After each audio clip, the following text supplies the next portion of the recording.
Madam ഈ കറിക്കൊന്ന് ഉപ്പുണ്ടോ നോക്കിയ madam. എരിയുണ്ടോ? എരിയുണ്ട്, പുളിയുണ്ടോ? പുളിയുണ്ട്. അപ്പൊ കറി okay. പിന്നെ മേഡം പാത്രമെല്ലാം കഴുകി വെച്ചിട്ടുണ്ട്, തുണികൾ അലക്കിയിട്ടുണ്ട്. ഇനി മുറ്റമടിക്കാൻ മാത്രമേ ഉള്ളൂ. വേറെ എന്തെങ്കിലും ചെയ്യണോ മേഡം? ഞാൻ മക്കളെ സ്കൂളിൽ പോയി വിളിച്ചോണ്ട് വരണം. അപ്പൊ നിങ്ങൾ വിചാരിക്കും ഞാൻ ഇവിടുത്തെ വേലക്കാരനാണെന്ന്. അല്ല, ഇവിടെ താലി കെട്ടിയ സ്വന്തം ഭർത്താവ്. എവിടെ ഇലക്ഷൻ നിൽക്കാൻ പോണത്? എന്തുകൊണ്ടാണ് ഇലക്ഷൻ നിൽക്കാൻ പോണത്? കഴിഞ്ഞ ഇലക്ഷൻ ഇവിടെ ഇലക്ഷൻ നിന്ന് സ്വന്തം ചിഹ്നം അറിഞ്ഞുകൂടാത്ത എതിർ സ്ഥാനാർത്ഥിക്ക് വോട്ടും കുത്തി ജയിപ്പിച്ചിട്ട് വന്ന് നിൽക്കുന്നു.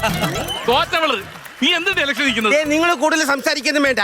സ്ത്രീകളുടെ ഉന്നമനത്തിന് വേണ്ടി ഞാൻ എന്നും പ്രവർത്തിക്കും. പല സ്ത്രീകളും പല ഉന്നതങ്ങളിൽ നിന്നാണ് പല പ്രപഞ്ചങ്ങൾ, പല പ്രവൃത്തികളെ നമ്മൾ കീഴ്പ്പെടുത്തുന്നത്.